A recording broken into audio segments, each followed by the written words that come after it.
ये है Asus ROG Strix G15।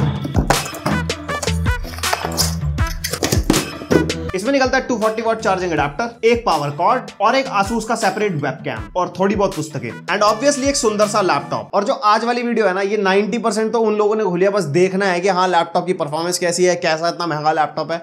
10% लोग हो सकते हैं जिन्होंने खोली होगी कि हाँ खरीदने के हिसाब से। तो सब देख लो एक साथ, भाई की वीडियो थोड़ी आगे चली जाएगी, लाइक मार दो, चलो कोई बात नहीं, अभी समझ रहे हो ना मतलब। तो हमारे पास जो वेरिएंट है उसकी स्पेसिफिकेशन है Ryzen 9 5900HX प्रोसेसर, जो कि एक ओवरक्लॉक प्रोसेसर है, 8 कोर 16 थ्रेड्स वाला। RTX 3070 जीपीयू आपको उसके अंदर मिलेगा, जो 8 GB का जीपीयू है और इसकी जो TGP है वो 130 वॉट की है। तो गेमिंग में फुल परफॉर्मेंस मिलेगी, वो आपको आगे पता चली जाएगा। 16 GB इसके अंदर रैम है, dual channel 3200 megahertz clock speed वाली, 1 TB की SSD है, Wi-Fi 6 एंड ब्लूटूथ वर्जन 6 आपको इसके अंदर मिलता है। तो इस लैपटॉप की सुंदरता से रूबरू करा दिया जाए तो इसकी जो टॉप लिड है वो मेटल में है, यहाँ पे ROG का लोगो बना है और ये जो ROG का लोगो है ये ग्लो भी करता है। और ऊपर यहाँ पे ROG का कुछ पैटर्न बना है आधे लैपटॉप पे, और यहाँ पे ऊपर रेड कलर की आपको एक स्ट्रिप मिल जाती है, इसके ऊपर ROG की ब्रांडिंग है और प्रॉपर गेमिंग टाइप के एजेस हैं और गेमिंग टाइप की लुक है। टॉप लिड फ्लेक्स बहुत ही मिनिमल सा है और कीबोर्ड फ्लेक्स तो भाई है ही नहीं, एकदम बढ़िया स्टर्डी बॉडी है इसकी। और जो इंटरनल बॉडी है वो प्लास्टिक की है और यहाँ पे भी आपको 50-50 में दिख जाएगा कि आधा लैपटॉप बिल्कुल प्लेन है और आधे में पूरा ROG लिखा है छोटा छोटा। और फ्रंट में आपको नीचे RGB स्ट्रिप मिल जाती है, जो आप इसके आर्मरी क्रिएट सॉफ्टवेयर में कस्टमाइज कर सकते हो। तो लैपटॉप को अगर बैक साइड से देखते हैं तो काफी सारे इवेंट्स खुले हुए हैं और यहाँ ऊपर टैगलाइन लिखी है इनकी, फॉर दोज हु डेयर। वैसे तो Asus वालों ने ROG के लिए टैगलाइन यूज करी है, बट जो वेरिएंट हमारे पास है ये 1,40,000 अप्रॉक्स है। तो Asus सीधा कह रहा है भाई अगर हिम्मत है तो खरीद के दिखाओ, मतलब महंगा मसाला है। तो टेंशन लेने वाली ऐसी कोई बात नहीं है, आपका जैसा बजट है इसमें दूसरे वेरिएंट्स भी हैं, सस्ते से लेके महंगे तक। ये हमारे पास जो वेरिएंट है फ्लैगशिप वाला वेरिएंट है, तो आप अपने पॉकेट साइज के हिसाब से जा सकते हो। बाकी बात रही उन लैपटॉप्स की परफॉर्मेंस की, तो हम कोशिश करेंगे उनको भी अरेंज करने की। और जब बिल्ड की बात हो ही रही है ना, इस लैपटॉप के हिंजेस बहुत सही है यार, बहुत ही स्टर्डी और स्टेबल हिंजेस है। तो आपकी स्क्रीन को टच करोगे वॉबल भी बिल्कुल नहीं होता और वन हैंड से ओपन हो जाता है, तो हिंजेस आर रियली स्टेबल। बाकी इस लैपटॉप का जो वेट है वो 2.3 kg है और गेमिंग लैपटॉप से इतना एक्सपेक्ट कर सकते हैं, इससे क्या ही कम आएगा। अब अगर पोर्ट्स के बारे में बात करते हैं तो लेफ्ट साइड में आपको हेडफोन माइक जैक का कॉम्बो मिल जाता है, 2 USB 3.2 Gen 1 type A port मिल जाते हैं और एक एयर एग्जॉस्ट वेंट मिलता है। राइट साइड पे हमारा कोई पोर्ट नहीं है, जस्ट एक एयर एग्जॉस्ट वेंट है और बाकी के पोर्ट्स पीछे हैं, दोनों तरफ एयर एग्जॉस्ट वेंट है। एक USB 3.2 Gen 1 type A port, एक USB 3.2 Gen 2 type C port, एक HDMI पोर्ट और एक RJ45 लैन पोर्ट और एक पावर इनपुट का पोर्ट भी मिल जाता है। तो अगर आप अपना पूरा सेटअप बनाओगे अपने लैपटॉप के साथ, तो जितने भी वायर्स वो पीछे होंगी तो चार्जिंग की वायर भी नहीं दिखेगी। और अगर अच्छा वायर मैनेजमेंट वाला सेटअप बनाना है तो उसमें ये चीजें बहुत काम आ जाएंगी। और जो इसका टाइप सी पोर्ट है वो डिस्प्ले आउटपुट भी सपोर्ट करता है और 100 वॉट चार्जिंग भी सपोर्ट करता है। तो अगर 100 वॉट का चार्जर आप सेपरेटली लोगे तो टाइप सी पोर्ट से आप चार्ज कर सकते हो। और जो इसका टाइप सी पोर्ट है वो थंडरबोल्ट वाला नहीं है। और जो आप इतना महंगा गेमिंग लैपटॉप लेते हो तो डिस्प्ले से आपको बहुत उम्मीदें होती हैं। इसके अंदर 1080p full HD anti glare IPS display है, जिसका रिफ्रेश रेट 300 हर्ट्ज का है और 3 मिलीसेकंड का रिस्पॉन्स टाइम, 100% sRGB आपको मिलेगी और 300 निट्स की ब्राइटनेस। और बाकी सेम स्पेसिफिकेशन का एक और मॉडल भी है जिसके अंदर 165 हर्ट्ज की डिस्प्ले मिलती है, बट 2K डिस्प्ले होती है। ये 1080p है, तो ज्यादा रिफ्रेश रेट ले लो या कम रिफ्रेश रेट में आप 2K डिस्प्ले ले लो, आपकी चॉइस है। स्पेसिफिकेशन सेम मिलेगी जो इस वाले लैपटॉप की है। और सच में भाई डिस्प्ले बहुत अच्छी लगी मेरे को, मैंने मल्टीमीडिया कंजम्पशन में भी यूज करके देखी, गेमिंग में भी। ई स्पोर्ट्स वगैरह जब हम खेलते हैं ना इतनी तगड़ी डिस्प्ले पे, अलग ही लेवल का मजा आता है भाई। 3 मिलीसेकंड रिस्पॉन्स टाइम है, तो कोई घोस्टिंग का तो कोई चक्कर ही नहीं है। और जो डिस्प्ले का आउटपुट है वो इंटरनल डिस्प्ले का तो इसके इंटीग्रेटेड जीपीयू से है, HDMI का भी इंटीग्रेटेड जीपीयू से है, बट टाइप सी का आपका एक्सटर्नल जीपीयू से है। तो अगर टाइप सी पे मॉनिटर कनेक्ट करोगे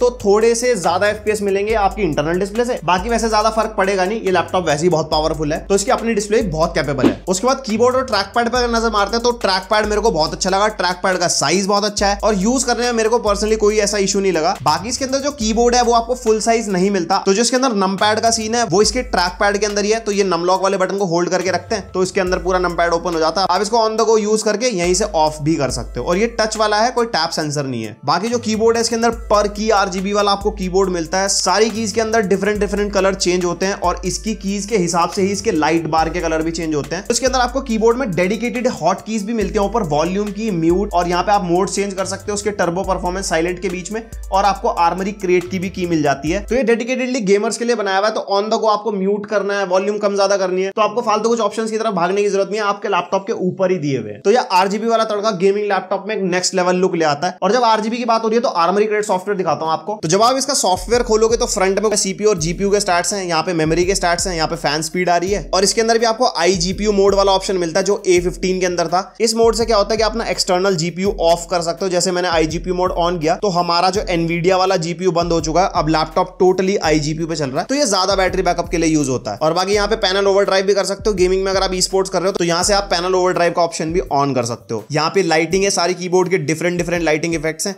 यहाँ से आप जैसे जैसे चेंज करना चाहते हो, फुली कस्टमाइजेबल है, अपने हिसाब से आप कर सकते हो। यहाँ पे ऑडियो ऑप्शंस हैं, थोड़े बहुत ऑडियो में भी ट्वीक वगैरह कर सकते हो। यहाँ पे आपको गेम विजुअल सेटिंग भी मिल जाती है जो हर आर्मरी ग्रेड सॉफ्टवेयर में होती है। अपने हिसाब से आप यहाँ पे मोड्स चेंज कर सकते हो, अलग अलग डिस्प्ले के कलर्स वलर्स चेंज हो जाते हैं। बाकी सॉफ्टवेयर में और कुछ इतना इंपॉर्टेंट नहीं है। और सॉफ्टवेयर की बात चल रही है तो उसके अंदर आपको MS ऑफिस मिलता है लाइफ टाइम के लिए, मैकेफी का एंटीवायरस मिलता है 1 ईयर के लिए। अब एक स्पीकर सैंपल आपको सुनवाता हूं डेसिबल मीटर के साथ।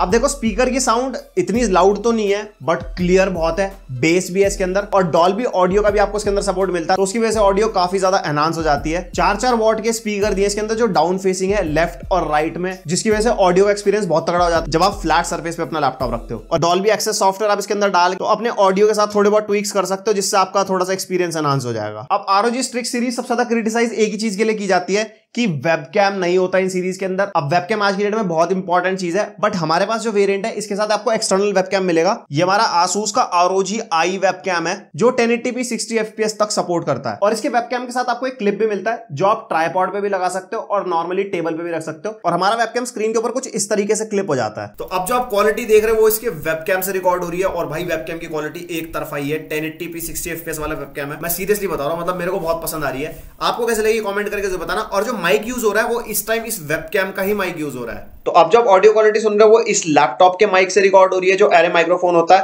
तो ऐसी ही कुछ साउंड है। बताना कैसी लगी। अब इतना महंगा लैपटॉप ले रहे हो, ये तो सोचोगे ना कि कितना फ्यूचर में अपग्रेड करवा सकते हो लैपटॉप को। तो इसके अंदर आपको 2 SSD स्लॉट मिलेंगे। अभी ये वाला जो वेरिएंट है इसके अंदर एक ऑक्यूपाइड है 1 TB SSD से, और एक आपको फ्री मिलेगा, बट मैक्सिमम 4 TB तक एक्सपैंड कर सकते हैं। पर स्लॉट 2 TB तक SSD आप लगा सकते हो, और बाकी 2 रैम स्लॉट मिलते हैं। इस वाले वेरिएंट में दोनों ऑक्यूपाइड मिलेंगे।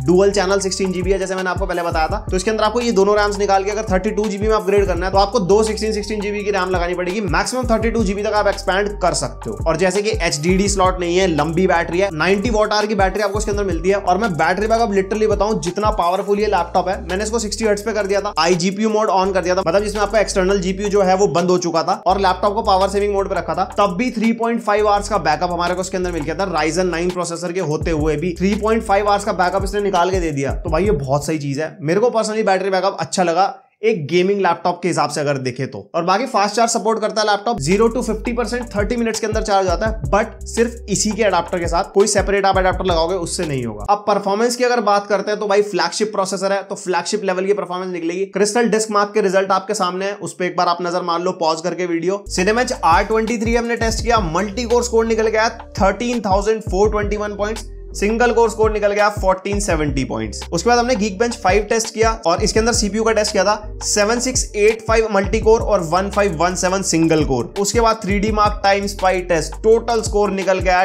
10,243 पॉइंट्स, और जिसमें ग्राफिक्स स्कोर 10,464 और CPU स्कोर 9149। अब तुम में से कुछ ऐसे लोग भी वीडियो देख रहे होंगे कि कहेंगे भाई क्या है ये नंबर हमें तो समझ में नहीं आ रहे। तो जो नए हैं इन चीजों के लिए तो बता दूं कि ये बिल्कुल फ्लैगशिप लेवल परफॉर्मेंस है। मैं क्या बताऊं तुम्हारे को, मतलब मुझे तो बोलते हुए भी शर्म आ रही है कि आप एडिटिंग कर सकते हो, स्ट्रीमिंग कर सकते हो, क्या कुछ भी कर सकते हो। कोई भी सॉफ्टवेयर आंख बंद करो चलाओ, स्मूथ एक्सपीरियंस मिलेगा। 3D modelling, rendering, architecture, editing, 4K editing, सब एक तरफा कुछ भी करो, काला पर्दा डालो आंख पे और काम करो, मतलब पर्दा हटा के करना, फिर कुछ दिखेगा नहीं ना।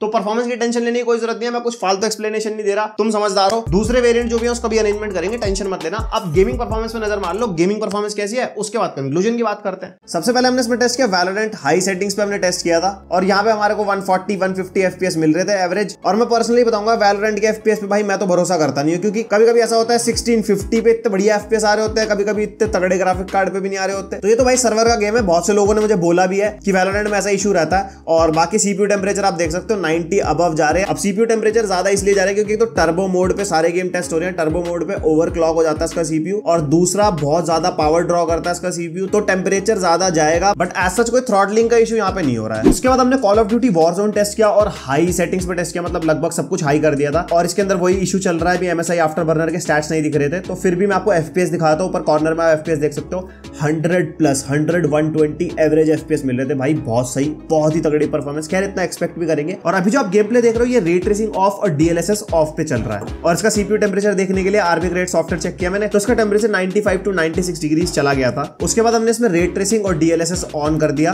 तो रे ट्रेसिंग डीएलएसएस ऑन करने के बावजूद भी भाई 100+ एफपीएस मिल रहे थे। देखो सीपीयू टेम्परेचर तो ज्यादा जाएंगे क्योंकि एकदम हाई परफॉर्मेंस लैपटॉप है। बाकी सीपीयू टेम्परेचर कंट्रोल करने के लिए आप आराम से राइजन कंट्रोलर भी यूज कर सकते हो, या फिर लैपटॉप को परफॉर्मेंस मोड पे रख लो। परफॉर्मेंस मोड पे आपका सीपीयू ओवरक्लॉक नहीं रहता और टेम्परेचर्स कम रहते हैं। उसके बाद GTA 5 टेस्ट करना तो बनता था। अल्ट्रा सेटिंग्स पे हमने टेस्ट किया, बिल्कुल सब कुछ वेरी हाई अल्ट्रा जो मैक्स हो सकता था वो हमने कर दिया इसके अंदर। और वो सब करने के बाद 100+ एफपीएस और सीपीयू टेम्परेचर वही 95 डिग्री, एक तरीके से 95 डिग्री पे स्टक हो गए थे। बट यहाँ पे आप ध्यान देना कोई थ्रॉटलिंग का इशू नहीं था। क्लॉक स्पीड बिल्कुल भी ज्यादा फ्लक्चुएट नहीं कर रही थी। ऐसा होता है ना कि जैसे 2500, 3000 हो रही है, उसके बाद सीधा 4000 हो रही है, उसको थ्रॉटलिंग कहते हैं। ये नॉर्मल फ्लक्चुएशन तो होता रहता है 100 to 100 मेगाहर्ट्ज का। फिर मैंने इसको परफॉर्मेंस मोड पे टेस्ट करने की कोशिश करी कि चलो परफॉर्मेंस मोड देखते हैं, क्योंकि ओवरक्लॉकिंग में हो जाती है। तो परफॉर्मेंस सेम निकल के आ रही थी, same 100+ FPS, but CPU temperatures घट के 90 डिग्री तक आ चुके थे। और थोड़ी देर और मैं गेम खेल के टेस्ट कर रहा था तो घट के वो 88 तक भी चले गए थे। तो ऐसी कोई दिक्कत वाली बात नहीं है, परफॉर्मेंस में कोई सैक्रिफाइस आपको करना नहीं पड़ रहा। बाकी राइजन कंट्रोलर भी है।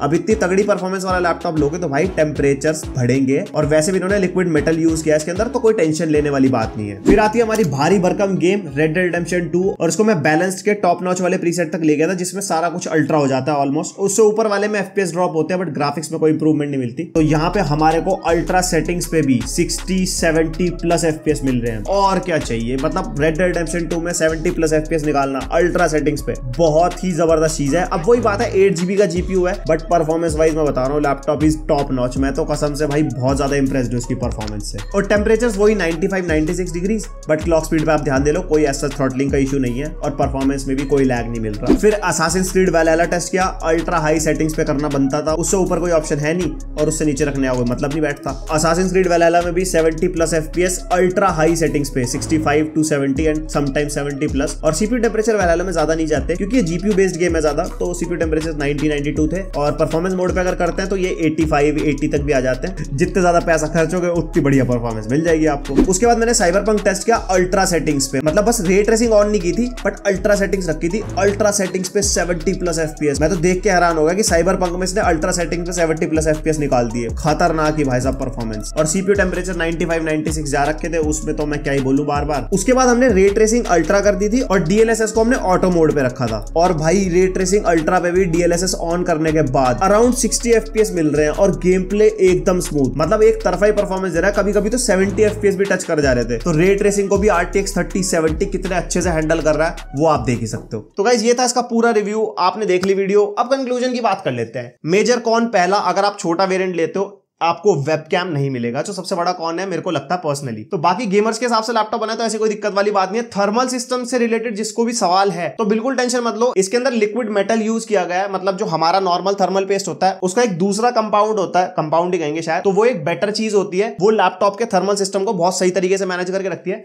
और काफी ठीक ठाक हीट पाइप से इसके अंदर। तो टेम्परेचर अगर बढ़ते भी हैं तो ठंडे भी एकदम हो जाते हैं, जैसे भी आप लैपटॉप को थोड़ा बहुत भी रेस्ट देते हो या कुछ भी है। तो थर्मल सिस्टम की कोई टेंशन लेने वाली बात नहीं है, क्योंकि ये पहले ही इतना flagship level specification packed laptop है, तो ऑब्वियसली टेम्परेचर ज्यादा जाएंगे। गेमिंग टेस्ट में मैंने आपको बता दिया। बाकी अगर आपको और कोई सवाल है तो कमेंट सेक्शन में जरूर लिखना, मैं कोशिश करूंगा रिप्लाई करने की। लाइक कर सकते हो आप वीडियो को। अगर आपका कोई दोस्त जिसका इतना तगड़ा बजट है, पैसे वैसे खर्च रहा है, तो ये रिव्यू उसके साथ शेयर करो और उसे कहो भाई साहब थोड़ा सा हमें भी गेम में खिला देना, क्योंकि इतना बजट तुम्हारा भी नहीं है। तो सब्सक्राइब कर दो चैनल को और बाकी इंस्टाग्राम पे फॉलो कर लेना। हम मिलते हैं नेक्स्ट वीडियो में, तब तक के लिए बाय।